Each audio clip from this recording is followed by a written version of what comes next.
Afternoon friends and welcome back to my channel. তো কেমন আছো তোমরা সবাই? আশা করি ভালো আছো, আমিও ভালো আছি।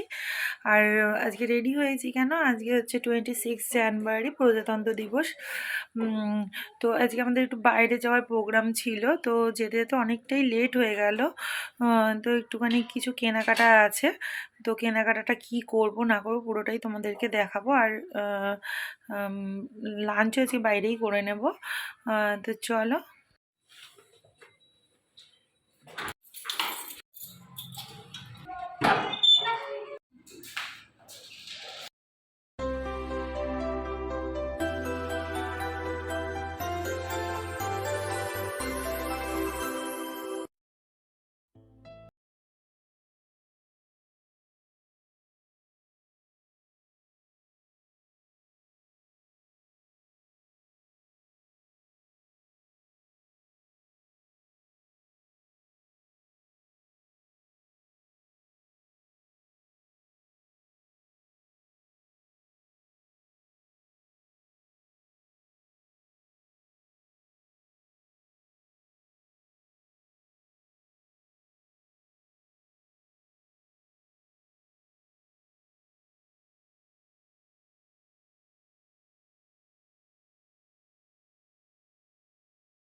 করতে এসেছি, কিন্তু সোনা রেস্টুরেন্টে দাদা বৌদিতে যাওয়ার কথা ছিল, বাট এত ভিড় যে দুপুরে ওখানে দাঁড়ালে পরে খেতে খেতে সন্ধ্যা হয়ে যাবে।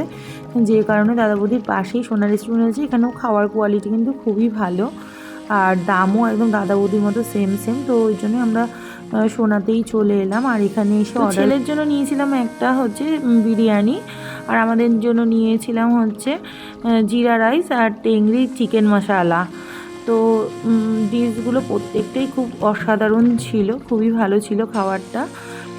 তো প্রথমে আমরা দুটো রাইস অর্ডার করেছিলাম, তো ওরা বললো যে দুটো রাইস খেতে পারবে না, সেই জন্য একটাই রাইস নিয়ে ভাগ করে নিয়েছি। আর ছেলেও ফুল প্লেট বিরিয়ানি খেতে পারবে না, সেই জন্য ভাগ করে নিয়েছি। তো আমাদের মানে বেশি হয়ে গেছিলো, মানে খেতে পারছিলাম না। তো যাই হোক, লাস্টে একটুখানি সবাই মিলে 1 চামচ করে ভাগ বাটোরা করে আর কি খেয়ে নিলাম। তো দেখো, 4টে লেগের মধ্যে এখনও 2খানা লেগ পড়ে রয়েছে, সবার পেট ভর্তি হয়ে গেছে, খেতে পারছিলাম না, তাও মানে ফেলে দেবো এরকম মানে ভেবে কষ্ট করে একটু ভাগযোগ করে খেয়েই নিলাম। তো খেয়ে দিয়ে বিলটা পে করার জন্য বসে আছি। তো চলো, হাতটা ধোয়া হয়ে গেছে, এবার যাব একটুখানি পাশেই গ্রেট ইস্টার্নে। গ্রেট ইস্টার্ন থেকে কী নেব সেটা অবশ্যই তোমাদেরকে দেখাবো। তো এই দেখো, এখন বাড়ির দিকে যেতে গিয়ে তোমাদেরকে দাদা বৌদি বিরিয়ানির লাইনটা একটুখানি দেখাচ্ছি। আর আমি গ্রেট ইস্টার্নে ঢুকেছিলাম এখানে।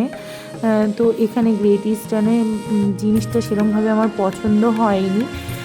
ভেবেছিলাম রিলায়েন্স ডিজিটালে যাব, তো সেখানে আর গেলাম না। কারণ কি, আমার হাজব্যান্ডের একটা বন্ধু কাঁচরাপাড়ায় গ্রেট ইস্টার্নে মানে কাজ করে, তো সে বলল যে তুই এখানে চলে আয়, আমি তোকে মানে ভালো প্রোডাক্টটাই দেবো আর রেঞ্জটাও অনেকটা ওখান থেকে কম করে দেবো। সেই জন্য বললাম যে তাহলে আর ব্যারাকপুরে ঘোরাঘুরি করার দরকার নেই, যেহেতু আমাদের ওই জিনিসটার ওপরে মানে এক্সপিরিয়েন্সটা নেই যে কোনটা নিলে কোন কোম্পানি নিলে ভালো হয়। সেই জন্য বাড়িতে এখন গাড়িটা রেখে তারপরে ছেলেকে রেখে যাব কাঁচরাপাড়ায়।